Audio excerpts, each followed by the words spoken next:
참사가 발생한 지 한 달이 다 돼가는 상황에서 우리 국회가 더는 윤석열 정권의 이상민 장관 지키기를 지켜만 볼 수 없습니다. 윤석열 대통령은 다음 주 월요일까지 이상민 행정안전부 장관의 파면에 관한 분명한 조치를 내놓을 것을 강력히 촉구합니다.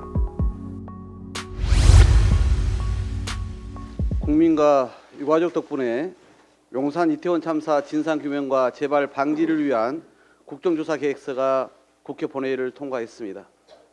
이제 본격적인 국회의 시간이고 진실과 책임의 시간입니다. 민주당은 국민과 함께 유가족과 함께 참사의 진상을 낱낱이 밝히고 책임을 무겁게 묻겠습니다. 오늘부터 시작되는 사전 준비 작업부터 비상한 각오로 임하겠습니다. 혹시나 했지만 역시나입니다. 경찰의 특별수사본부 수사가 일선 현장 담당관에만 맴돌면서 핵심 윗선으로는 단 한 발짝도 못 되는 상태에 있습니다. 가장 큰 원인은 이상민 행정안전부 장관입니다. 이태원 참사의 총체적 책임자로서 경찰 수사를 받아야 할 장관이 경찰 지휘감독의 책임자로 버티고 있는 상황이기 때문입니다. 제대로 된 진상규명이 될 리 만무합니다. 이 자체로 어불성설입니다.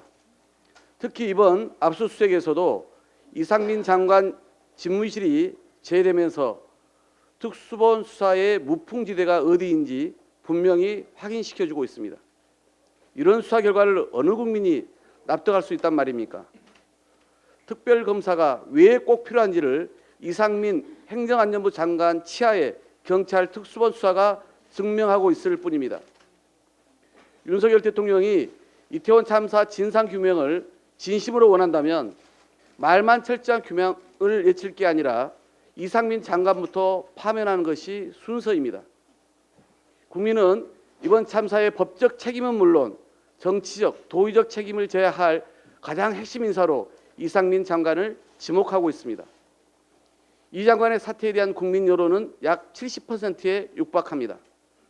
하지만 윤석열 대통령은 경찰 인사권을 쥔 이상민 장관을 그대로 둔 것도 모자라 고생 많았다라며 노골적으로 힘까지 실어주고 있습니다.